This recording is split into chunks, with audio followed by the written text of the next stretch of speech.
All right. We're live, Blake. We're live, Sheriff. How are you? Back again, my man. What's the latest? Tell me something good. Something good. Other than the weather. We know the weather's good.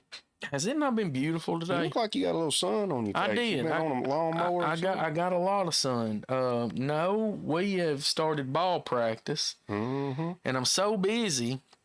I've politely excused myself from the possibility of me coaching, but at the same time, when you're coaching 4, 5, and 6-year-olds, if it's not like 3 ball players to every one adult, you're losing their attention. They're not hearing you. I remember those days. Okay, you remember. I remember those days well. So I told myself I'm too busy to get involved, but I find myself getting involved. Next thing you know, you're out there and you're getting sunburnt and you tired when you get home. And I'm wonderful. Like, getting sunburnt first week of March. Well, I love it. It's 80 degrees today. Did it get to 80? It got to 80 degrees today. Yeah, it's nice. I'll take it all day long. I'm not a cold weather person. I'll take 80s year round. Shoot, I'm thinking about I should just move to Hawaii. Isn't 80 something degrees there year round? I don't know about Hawaii, but what's that other American Samoan? We had a young lady that came on board with us for a little while. I remember her. She worked for me for a little while. Yeah, she did. She's a fantastic person. She's actually the daughter of the chief for their, I guess, tribe, their community over there. And that's one thing she was talking about was how year-round, it's not like some islands where it does get up to 95. It's like 80 degrees. People swim all year long. And I was just thinking, it's like my sister. My sister was stationed in Guam, in Desert Shield, and she used to send pictures, and she would be on the beach in her bikini and hanging out in short sleeves and crazy. Yeah, it was like a vacation the whole time she was over there. So it's like a 7-hour flight to Hawaii, and then you have another 6 hours to America Samoa. So altogether, I mean, you're looking at 13 hours just in a plane ride to Maybe get. Maybe I'll go this year. It's beautiful. I think I'm gonna take a European vacation. Sometime soon. So these islands are on the Pacific. I know. Europe. Yeah, no, I know. But I've been saying I'm going to go back. I worked over in Europe for like a year and a half, and I got to visit a lot of the small countries over there in the former Republic of Yugoslavia. But I would love to go back and stay for. Is it as nice as you like see on TV? I mean, it depends. The old countries. It depends. A lot of every area has good areas. Or every place has bad areas. But all in all, I just want to go back and see all the friends that I made and all the people that I knew. Because it was 04. I was over there in 04 and 05. But yeah, I keep telling my daughter, get your passport, and that'll give me a reason to schedule a trip and we'll fly over and rent a car, do all that stuff. But maybe next year. I got a few irons in the fire right now. Are you busy? Yeah, just a little bit. That's what I understand. We had the shelter banquet. Yes, we did. Night before last. Or was it last night? No, it was Tuesday. Yeah, Tuesday. Yeah, Tuesday. My days are all running. Well, it's that time of year.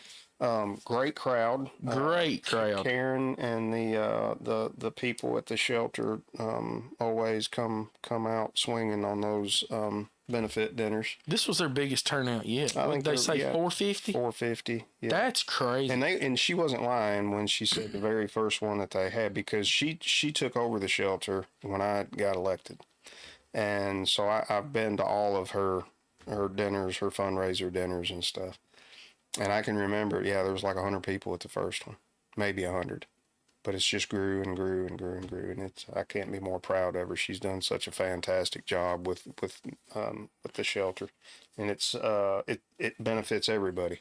Listen. I spoke there I think 2 years ago. It was 2 years ago. I think it was. I was a guest speaker, and just having the assets that they bring is incredible. The Joe Purvis, the Giles County Sheriff, him and one of his investigators were there. and they talked a little bit about what a difference the domestic violence shelter has done for Giles County, because now they're up and running in Giles County Right. too. And it's just a really good deal to have those assets when you're dealing with a domestic violence case, because you've got those on your phone, and you can make those calls from the field, from Yes. right there at the call or at the incident.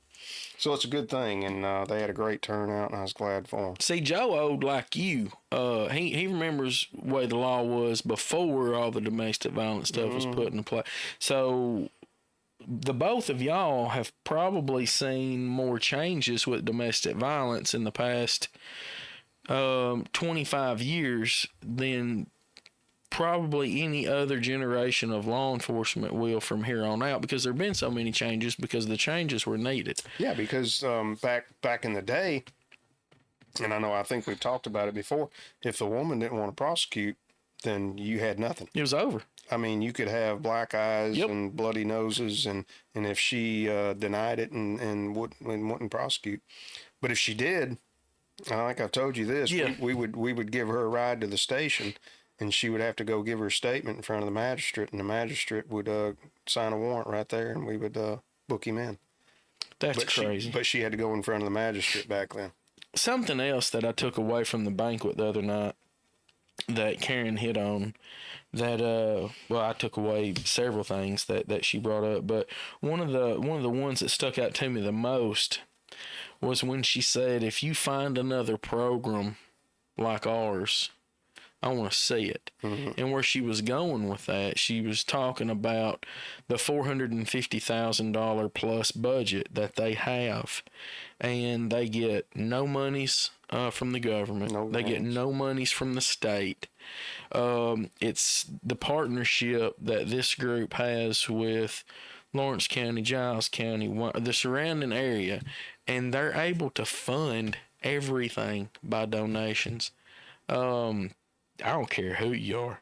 If she decides that she's tired of this line of work, there's probably some politician in this country that would probably just give her maybe a bit. I mean, because that takes talent. Yeah. To come up with funds like that for a subject that a lot of people don't even want to talk about. Mm-hmm. There are a lot of people out there that don't want to talk about domestic violence, but they get it done. I'm getting on a soapbox. They just a good job to the shelter. They're amazing, and I'm glad to see them. It's been probably one of the most productive. I think it was week before last since we were on here talking a little bit. But I think, some days you go to work and you don't feel like you've accomplished nothing. You spend your day chasing your tail, and you don't feel like you've really done much of anything. Right. I have those days too. It seems like I've had one just recently. But some days you feel like you've really knocked it out of the park. We had a meeting. We have a quarterly meeting with the hospital, and when I say we, it's law enforcement, it's local law enforcement, it's me, some people from my jail staff, the city, a couple of their officers, highway patrol comes. The hospital staff, the ER staff, ER security, hospital security, and it's like a round table, and we all sit down. The hospital organizes this quarterly meeting with us, and that's made up of Ree, and I can't think of Ree's last name. Perry. Ree Super Perry. guy. Yeah, he's a great guy. Super from guy. The hospital. Allison Moore. And Tia McDowell, and I know she's going to kill me too. The woman that comes from the mobile crisis team, who runs the mobile crisis team, and so anyway, we sit down and we talk about a lot of things, and we go over policies and procedures and stuff that we might have implemented since the last time. We go case by case and look at stuff that's happened with us and the hospital, and a lot of it revolves around mental health and mental health patients. We've implemented some policies since I've been in office to streamline it a little bit better, because used to, if you if you made an arrest and on the way to the jail for whatever, it didn't matter what it was for. If it was for misdemeanor possession or PI or something, and the violator started telling you he wanted to kill himself and he wanted to die, then the old way was, well, you just divert and you go to the hospital and you kick him out, Right. And there was this idea in law enforcement that mentioned that they mentioned suicide, then you take them to the hospital. Right. And I've experienced it. yeah, well, and the criminals, they got smart and they Right. knew the system, and they said, well, all I got to do is say I want to go to the hospital, and I won't have to go to jail, or I want to kill myself. They go to the hospital. So we changed some stuff around that, and basically what we do now a little bit different is that if somebody is violent or belligerent or combative, they don't go to the hospital. If somebody's genuinely concerned about, if somebody is genuinely has some suicidal ideologies and they need help, we're going to provide that help for them. And we're going to take them to the hospital, and we're going to call, well, a lot of times we'll call mobile crisis from the field. And that's something new that we've been doing over the past year or more. If we're dealing with somebody who's having some problems and they need some help, we can call crisis right there from our phone, and they can do a Zoom from our phone right there in the field, and then we determine if we're going to get a 6404 and transport them and all that other stuff. But the old days of taking somebody and kicking them out at the hospital who's violent are over. Right. If they're violent, they're going to come to jail. So, and then we're still going to call mobile crisis from the jail, and they're going to interview them. We're going to try to help them out. And I like this policy because kind of like an area that we hit on our last show about how the professionals, the paramedics and EMS, when it comes time for them to do their job, we get out of the way. But a lot of times we have to go in and make sure the scene's safe so they can do their job. Mm-hmm. I like this idea with these people who are combative. I'm telling you, in 20 years, I'll tell you, there's been a time where I have left somebody at the hospital, and I've just wondered, are they going to show their tail to that nursing staff? Boy, I hope they don't hurt anybody. Now, in saying that, if we have somebody who's belligerent, and a lot of times they are, yes, they've had a really bad day, they've had a really bad run, and they've probably been drinking some, and it's just amplified the whole problem. But we don't have an arrestable offense, but they need some help. We'll take them to the hospital, but we'll have the conversation with them in front of the ER staff, and we're going to say, hey, listen, we're going to leave you here, and they're going to get some people to come talk to you, but it's going to take a while, and you might even have to sober up a little bit. If you get out of control, we're going to come back, and if we come back, then you're going to come to jail. Right. If you start taking swings at the ER staff and throwing stuff and vandalizing their property, then you're looking at an arrest, and we're going to take you to jail. And then we're going to call mobile crisis. So I'm a big believer in not endangering other people's lives, right, for no reason. There's no point in endangering people at the ER or the hospital. So that was the bulk of our conversation. And like I said, we go case by case because sometimes it don't always work out like you want it to, and something goes wrong. But they've got a great security team out there, and they've got truly some really good people that care. They do. And mobile crisis, they really do. They're the savior when it comes to dealing with a lot of these people. But anyway, that was the bulk of the conversation. We had great. I always look forward to them because it's information sharing. Well, they're a good group out there. I mean, and it. There's still something to say about your hometown hospital. If you've got an issue, you're going to find somebody likely local that lives here that's going to handle your issue out at the hospital. But something else. And as well as I do, if me and you get hurt, Oh, That's who's going to be helping. That's it.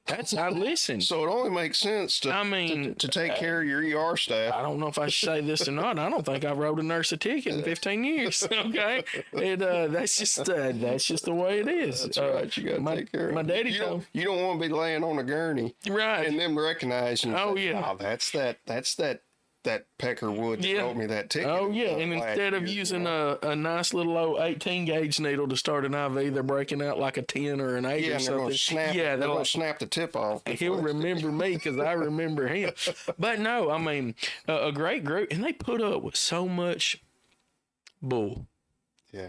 If somebody takes a swing at me or you, we don't play by the same rules that them nurses have to play with. First we take care of business, and then second, you go to jail. Yeah. Them nurses, them men and women out there at the hospital, they put up with stuff that I couldn't. And a lot of times when they do it, they put up with it while smiling. Yeah. Some of them don't smile. Yeah. But a lot of them do. I can't say good things you about can't say enough of good things about our local hospital staff. We had the Elks Lodge. I got to give a shout out to the Elks Lodge. They had a first responder lunch. They always put on a good one. Yeah, I know. They do a good job, and they support the community, and they support the veterans and first responders, and they do a good job. They put it out there, and we show up, and they feed us, and it's another opportunity to hang out and see some people you hadn't seen in a while. I didn't get to go to this last go around. What'd they have? Barbecue. Oh, that barbecue's so good. Yeah, they had barbecue and chips and baked beans and all that good stuff. They do a good job. They do. They take care of us well. And I always got to stop into the kitchen staff, and give them a little bit of a hard time, before I leave. Ask them if they put strychnine in the beans or anything like that. You better be careful, especially this year. You better be very careful.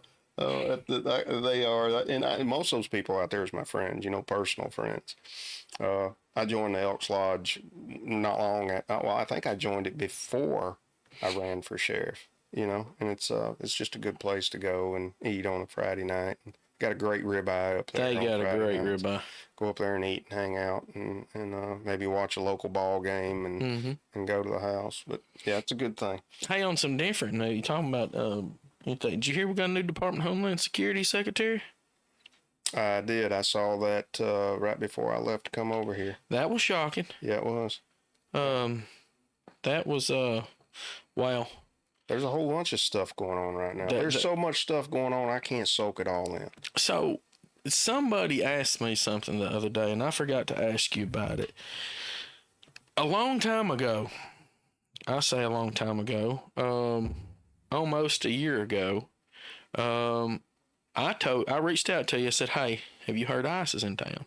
And you like, "No, I ain't heard nothing." Just when I was sheriff? Yes. Mm-hmm. This is, like I said, it's been about a year ago. You said a long time ago. Well, okay. Your days are running together more than mine are. They're not, but a long time from, oh my goodness. Anyways, so we discovered quickly, because the mindset between the both of us was that if somebody like ICE comes to town, if anybody in this county gets a notification, you would. Mm-hmm.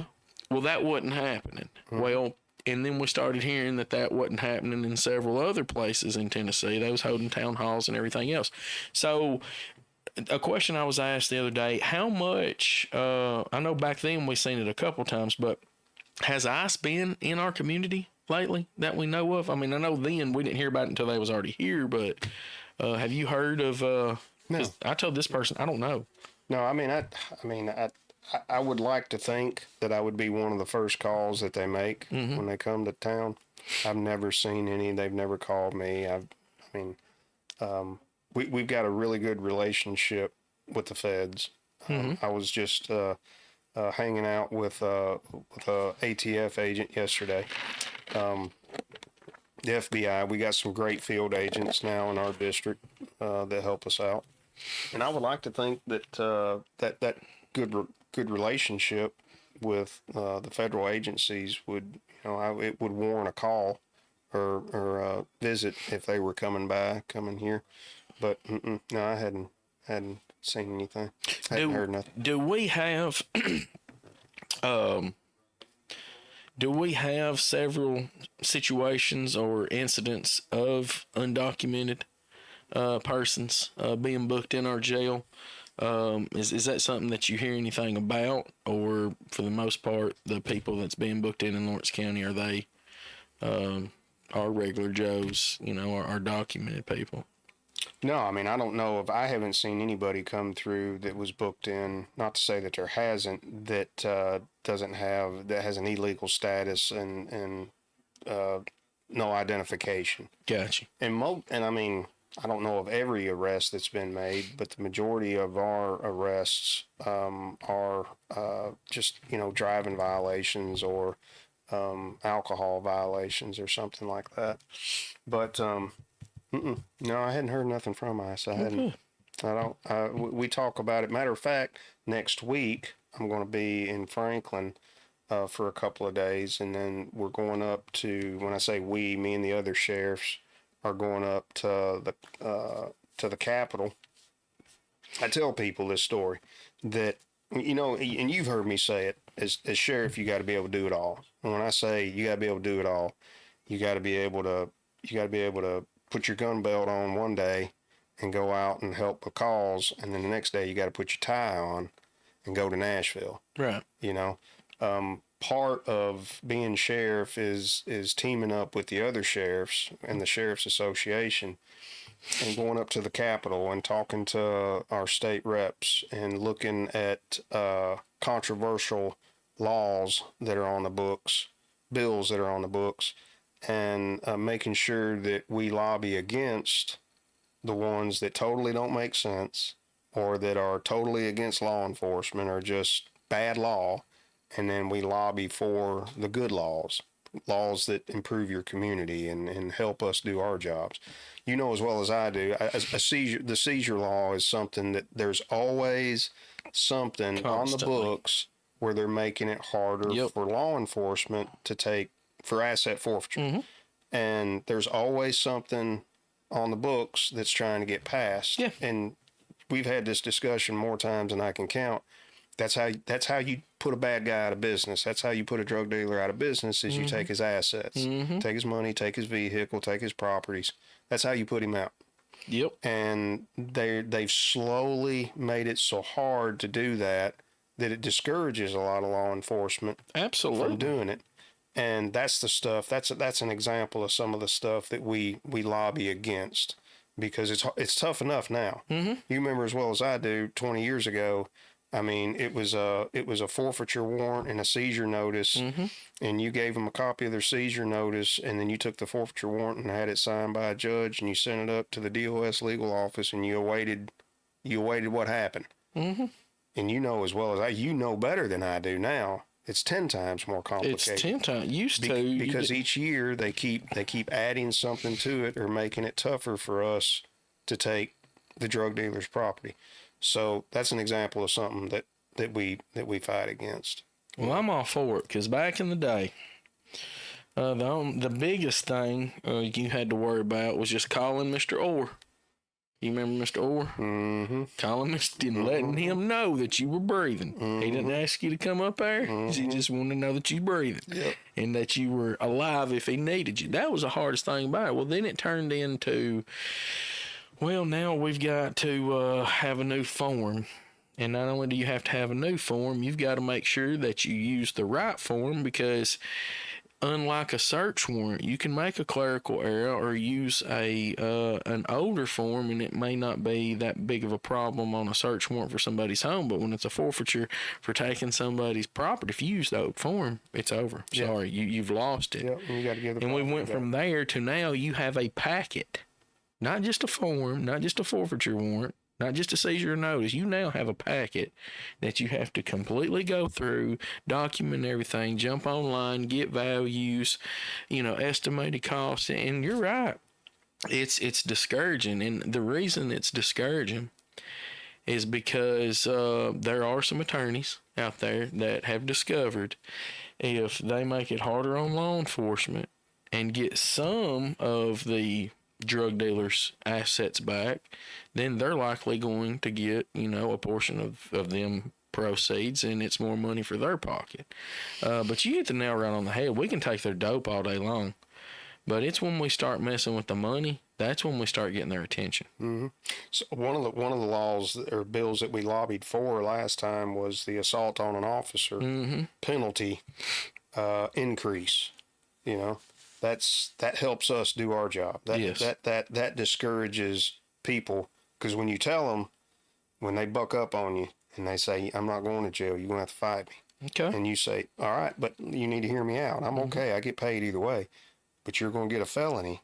Yep. And you're going to have to go to jail for a designated amount of time, and the judge can't cut that time back. You don't get 2 for 1. Mm-hmm. You're going to go to jail for this amount of time, and you're going to have to pay this fine too. Yep. So you might want to think about that before we go toe to toe. Or something I always hated, because, you know, when I got in, we still had some of them cages that didn't have the plexiglass. They just had the bars. And one thing I would debate on running the cruiser off the road. Okay, us both just taking a ride. I'm cruising down the road going to jail, and then I hear, yep, and then right in the back of the head, me feel it, and just, I mean, you can't jerk them out of the car and go to, you know, whooping them, because then you'd be in trouble. Yeah, I'm telling you. But now that little wad of spit to the back of the head.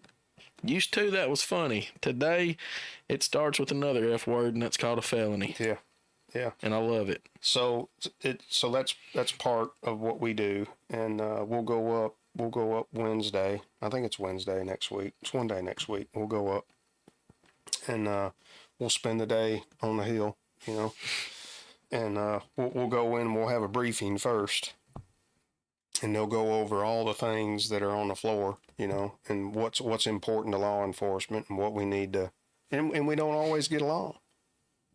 I mean, there might be something up there that some of the sheriffs think, you know, this isn't good, and I might think it is, or I might think it's bad, and another sheriff might think it's good, you know. How many sheriffs represent your group that goes to the Capitol? Is it anybody who wants to come, or yeah? Well, there's 95 of us across the state. Right. Very, very seldom do we all come at the same time. A good turnout for Day on the Hill is probably 50 to 60. Oh, you know? Okay. I wasn't expecting that many. Yeah, that's a good day. But I mean, they come from all over. You know, come from all over, and we'll stay at the hotel. We'll get up early the next morning, and they'll bus us up there. And we'll spend the whole day up there. We'll come back. But yeah, I mean, it's just part of you got to be able to put a tie on one day and a gun belt the next. That's what I say. But we'll do that next week, and then we'll have some training involved in the next day, and then of course, you know, the information sharing is what I always look forward to, or the hospitality. Yeah, but it's not called that. It's called the social network. Oh, social networking. Yeah, yes, that is the new term. That's key. That's yes. key. You got to have that. But anyway, we'll be up there next week doing that. How many? So, is it? Now this is. I think this is a good question. What group at the Capitol gets with the Sheriff's Association? Is it a bipartisan committee? Is it representatives and lobbyists? Because I hate lobbyists, okay? I think, and I'll tell you one of the biggest reasons. I just found this out not too long ago, and this may blow your mind. You may not even know it. In the state of Tennessee right now, if I understood this right, I'm telling you, this makes me mad. It's my understanding that in the state of Tennessee right now, if a government entity uses taxpayer dollars to pay a lobbyist, they don't have to show that.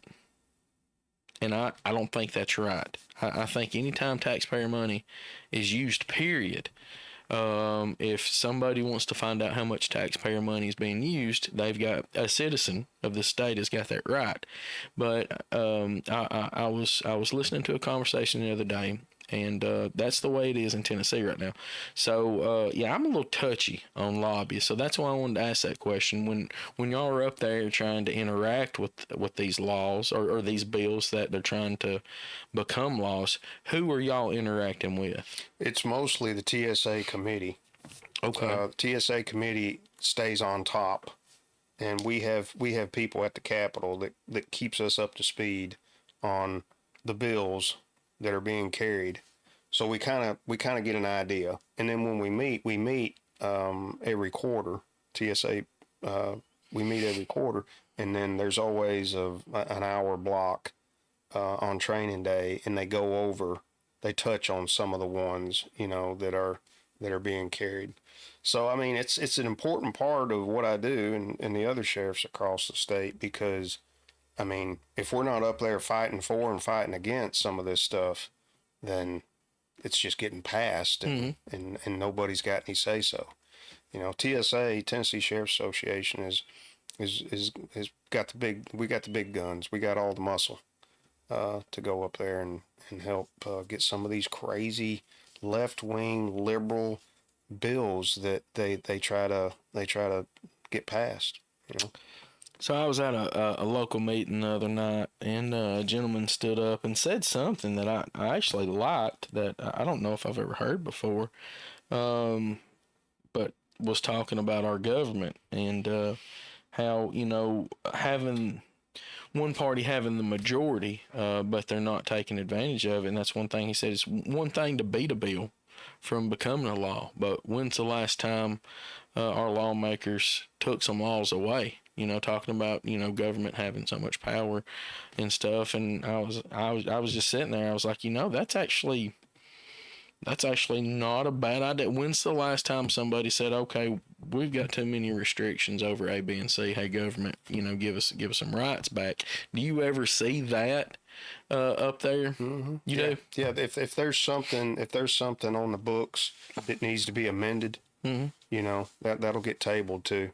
It's something that's open for discussion. If something gets passed and it's just not a good law. It's not feasible. Doesn't do any justice for that law to be on the books. Then we'll lobby to get it amended. Or get something done with it where it's not up there. But I'm telling you, if you've never been to the Capitol, go up there and just sit. Oh, I have. And look at all the people involved in state government. It's mind-boggling how big Tennessee state government is. Then you times that by 50, and that's what DC looks like. I'll go one further.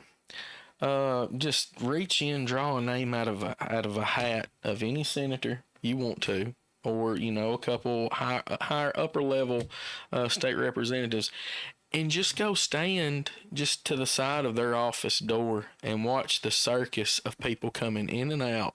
Different lobbyists, other lawmakers, hearing some of the conversation. I don't see how them people don't go crazy. But all in all, man, I'm telling you, we live in a great state. Absolutely we awesome absolutely state. live in a great state. They make it work. I would go crazy. I can't imagine living in some liberal state and trying to be in law enforcement. Well, I wouldn't be in law enforcement in some liberal state. We don't have that problem here. Tennessee's pretty much got their stuff together. So, our app. Oh, how far out? We met again on our sheriff's app last week, and I just emailed the app guy. I call him the app guy. He's the one building it. I just emailed him some more stuff today. I think we're probably 2 to 3 weeks out, maybe 2 to 3 If weeks this out. app is half as good as you say it's going to be, he may go from being the app guy to the man. He may be. He may get a promotion. App man, I don't know. I'm excited about it. I'm looking forward to it. And again, it's free. It's a free app. Yep. You just download it once we get it built. I'm probably on one of our shows, or I may even do a video on the sheriff's office page or something, talking a little bit about it, where to go, what the name of it is, show you a few features that it's going to have on the face page of it. It's going to be a good thing. I think we're probably I think he said maybe 3 weeks out, maybe middle of next month, maybe 4 weeks out. And again, it's the same group that has done Wayne County and some other counties, right? Yeah. I think they've got 20 or 30 counties in the state that they go to. All the sheriffs love it. Awesome. Yeah, works good. What else is going on? I don't know. Again, ball kicked off for us, and I know I've been looking down at my phone a lot. I thought that I took my Are you wife's missing practice? No, I thought I took. Well, I am missing parent teacher conference tonight, but thank the good Lord above. Young Mr. Grooms came home with all A's Good for him. the other day. Smart as a whip. Man, that guy's smart. And little Miss, who so I was kissing her goodbye before I came up here, and she says, "You never say hi when you are on that radio." So Better say hi. to Frank and Bay, I know you'll be listening. You better be minding your mama. But no, I thought I took their mama's car keys with me when I left, and luckily she found them. So I will get to live another day. We went to the Parkview Motel ribbon cutting. Really? Have you been by there? Several times, as a matter of fact. You've seen it all. It's totally different. Right, it They is. gave it a whole new face job. I mean, it looks good. It does. Even around back. So I hadn't been around back in years. I've just drove by. So I get there, and they've got like a sitting area where they filled in the pool. And that's where everybody's at. Chambers doing this ribbon cutting. So I get there, and I didn't know a guy that I know. I didn't know he was the first owner of it, and then I didn't know that one of my reserve deputies is now the owner. The owner of it. Yeah, the grandson of the owner. And that was the original sign. Did they tell you about that? I think so. Yeah. The first owner, that the sign that's back, that's not a new sign. That sign was there when they originally opened. I'm sorry, I didn't mean to interrupt. No. So anyway, I'm looking at the few rooms on the back side of it, and I said, I can. And I'm talking to the owner, and I said, I can tell you a lot of stories about this hotel back in the mid to late '90s and early part of 2000. He said, really? And I said, yeah. I said, we kicked in that door, we kicked in that door, we kicked in that door. I got one. And I said, we kicked in that door one night after we kicked in a trailer door up on the hill, and we just walked down and kicked in that one. I said, when we kicked in that one over there on the corner, I said, we sent somebody to go do pre-raid surveillance around it to see what it looked like before we hit it. And there was about 30 people having this little party out in the parking lot. So we called the THP, and they brought their helicopter down. We had a helicopter circling it when we hit it that one night. Sweet. And he said, this is what he said. He said, I found a couple of crack pipes in the wall. And he said, what else did he say? He said, all the doors, when we bought it, he said, all the door jambs had to be replaced. Oh, and no doubt. Well, that's from getting kicked in. He said, that's what I figured. But we just stood there, and I just remembered all the times and all the things that we done at that hotel, because it was a problem back in the day. Absolutely. And anyway, now it's got totally a facelift. It's nice. They've turned it into an Airbnb. And you're gonna know what I'm talking about. I don't think I can make the curve and not expect to see a red Camaro. A red Camaro? That red, you don't remember the red Camaro that like sat there for like 15 years? You know what I'm talking about. I don't think I can ever, them back, the ones you're talking about being kicked in, you go around the pool area. Yeah, and that's a new that's a welcome new chapter for our community. Oh, I love it. I love it, because that was back in the crack cocaine days. Getting travelers. I'm telling you, man. We can say that by name because they're not here anymore. But thank you, Wendy's. I just said, man, this is like a breath of fresh air. Seeing this place fixed up, seeing y'all going to have a successful business here. It's great. It is. They're going to do good. That's yeah. I seen him in the store the other day, and I was bragging because some people just need a word of encouragement, and something you don't hear a lot of people say these days is just going up to somebody and be like, hey, you know what, I'm proud of you. This is going to take off. This is going to be this is going to be good. You're going to do great, and if I can help you, let me. So yeah, that's a good family, and yeah, I hope they hit it out of the park. What about, have you been watching any of the Iran attack. So we have a local group here that left Israel either the day before Trump pushed the button or either 2 days before. Talking about worried because we didn't realize that some of them were back whenever we heard that we invaded Iran, and then they started popping missiles towards Israel. See, I can't tell. I mean, on my phone, I'll get on TikTok, and that's the majority of what I look at, and that and dog bites. But I'm looking, but I can't tell what's AI and what isn't anymore. And that is so freaking frustrating because you don't know if you're seeing something that's real or not.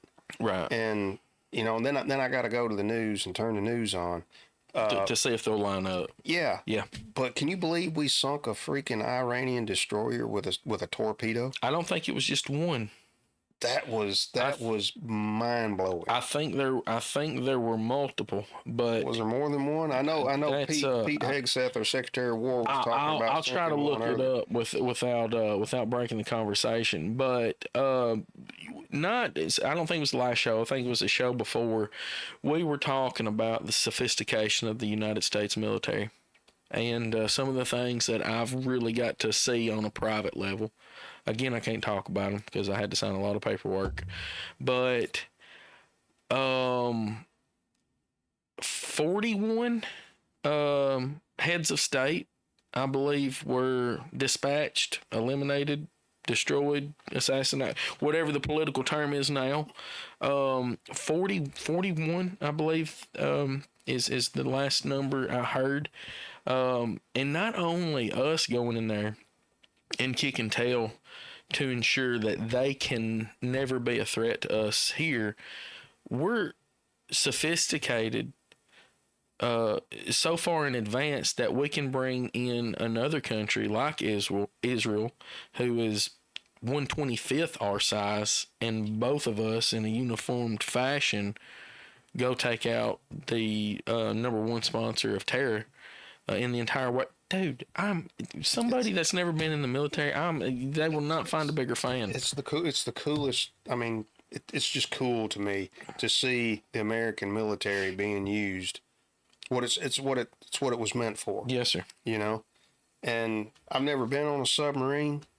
I don't know if I've ever actually seen a submarine with my own two eyes in real life, but to have a submarine stationed over there, knowing that thing can attack any country, anywhere in the United States, knowing there's not a Navy anywhere in the world that can compare, it's just, it's crazy. And then for a country to think that they can go up against us, it's mind-boggling. Okay, so AI says the United States Central Command officials reported that U.S. forces have destroyed or sunk 17 to 20 Iranian Navy vessels, including submarine and several frigates.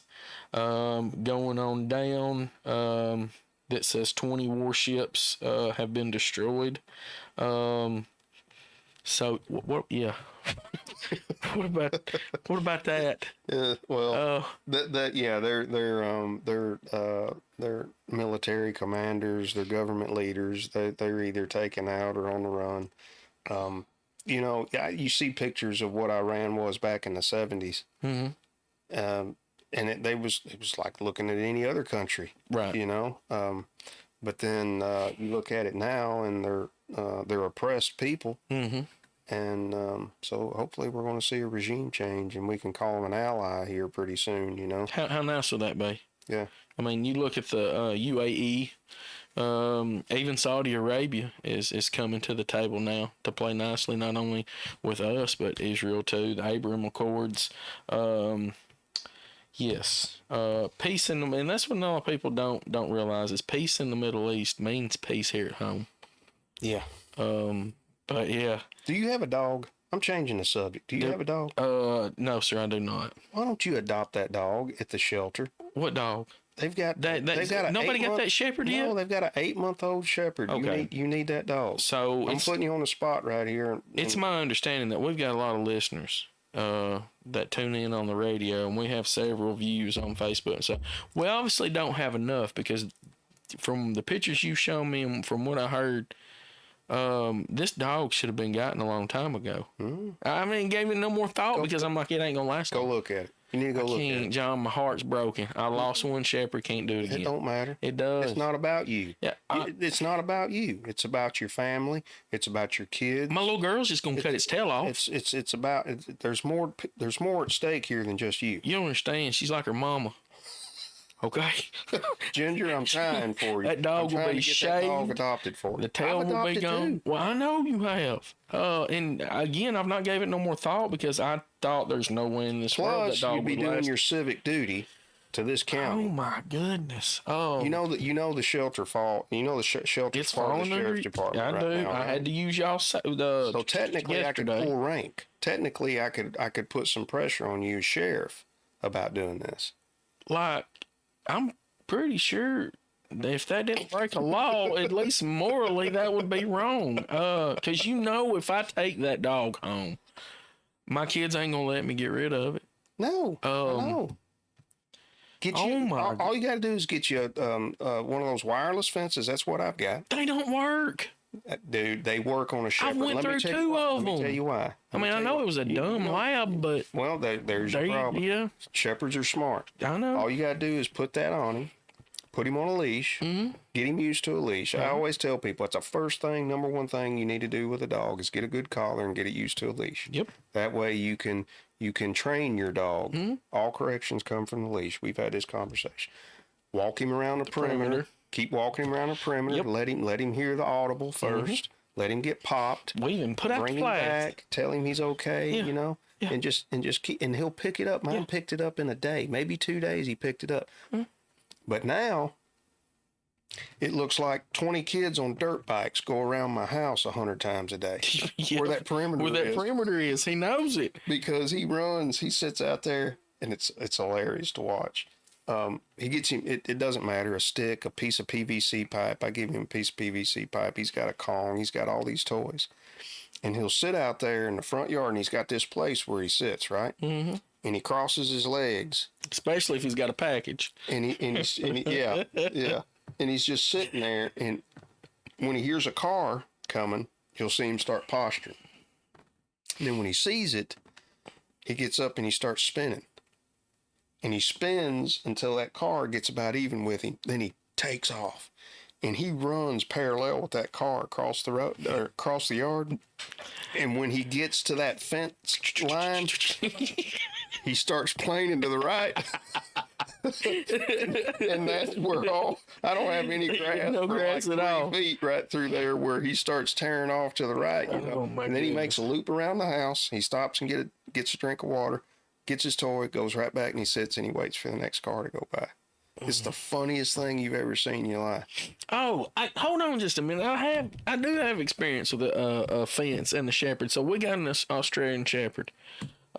Sweet dog.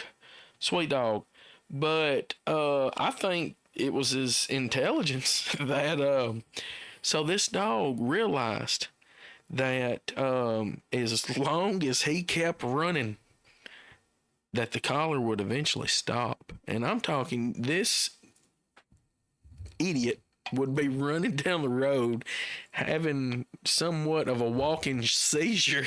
Okay. I mean, Fence is popping. just in that thing, you could hear the beep, beep, beep, beep, beep, beep, and you'd see it popping him. But no, he realized as long as he kept going and didn't come back, It eventually stopped. it would eventually stop. And guess what else he learned? If he got hungry and wanted to come home, It hit him again. he couldn't because it would hit him again and he'd take off. And what was the bad thing about it? He wouldn't take off running, coming back into the yard. He would just take off running and go back away from the fence. So we'd have to go down there, take the collar off of it. Listen, I'm having to explain myself because here on the radio, you put me on the spot about adopting a dog. Now I'm uncomfortable. My blood pressure's probably Well, I up. hope your wife and your kids are watching so they know. But Man. you need to do it. 3 dogs ain't gonna kill you. You almost retired. That's like a must. Um, 3 dogs. I'm gonna change the subject again. I, I'm gonna let you off of what it. I thought. So I think the biggest buzz right now is the local elections. I think the local elections in Lawrence County is probably getting the most conversation everywhere I go. That's the topic of the conversation. I agree. My phone rings 50, 60 times a day. Yes, That's the topic of the conversation. Mm-hmm. And I can't emphasize to people enough how important it is that you vote. Yes, by all means. In my opinion, that's one of the most patriotic things that you can do as an American citizen is vote. Yes. That's how you change things. Mm-hmm. That's how you make them better. That's how you keep bad things from happening as you vote. Mm-hmm. You know, you hear it all the time. You can't complain about nothing in your community or your state or your country if you don't vote. You're right. And it doesn't matter whether I have whether somebody's on the ballot that I care about or not. I don't miss an opportunity to vote. If I miss an opportunity to vote, it's usually for a really good reason. But you have 2 weeks of early voting before Yes. everything. We have a primary. I think the primary is May 7th. We have a primary coming up, and you have 2 weeks of early voting, and then you get 3, 4, 5 days off, and then you have election day. Right. There's no excuse not to vote. You're right. If you can vote, Mm-hmm. You need to vote. And to go even further with that, we're not just talking about the general election. We're also talking about the primary. Yeah, And there's not a lot of counties, and I didn't know this until here recently. A lot of counties don't do primaries anymore. They'll do a caucus or something other than a primary. So we're, depending on who you talk to, we're either lucky to still have a primary. That way you have multiple options, which I think is healthy. No. I think primary is the way to go. Yeah. I mean, it costs a little bit to have a primary, but the people get to decide. They do. It's not a chosen few. Mm-hmm. And I'm a big believer in the people deciding. Yes, sir.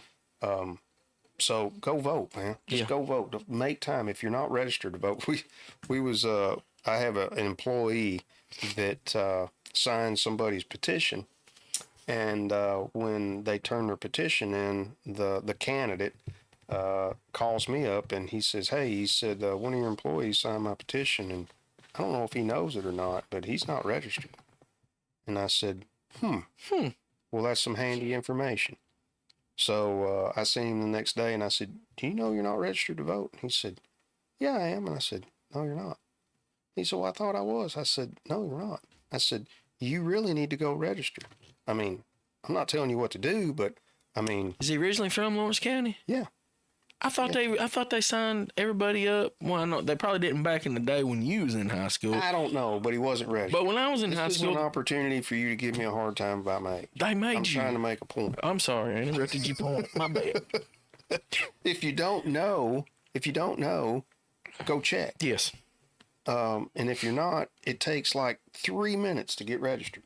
So go get registered and then vote. Don't ever pass up an opportunity to vote.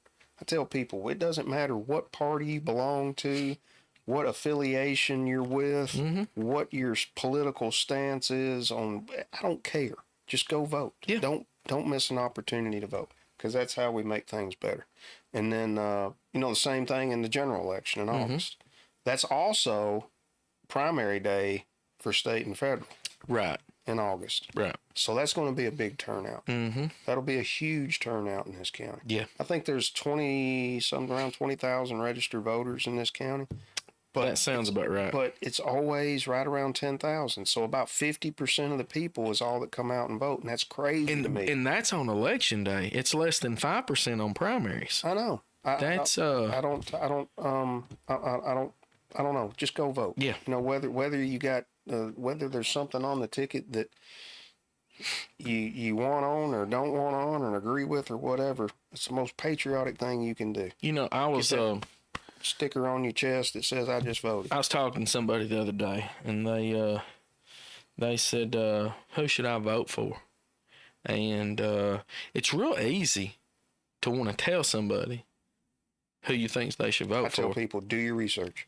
That's it. You go vote for who you think will do the better job, who you think the better candidate for that position is. Yep. It don't matter who your friends Do are. your research, check their track record. And then That's the biggest thing that I Go push vote. on people. Go vote. look at their track record. Yes.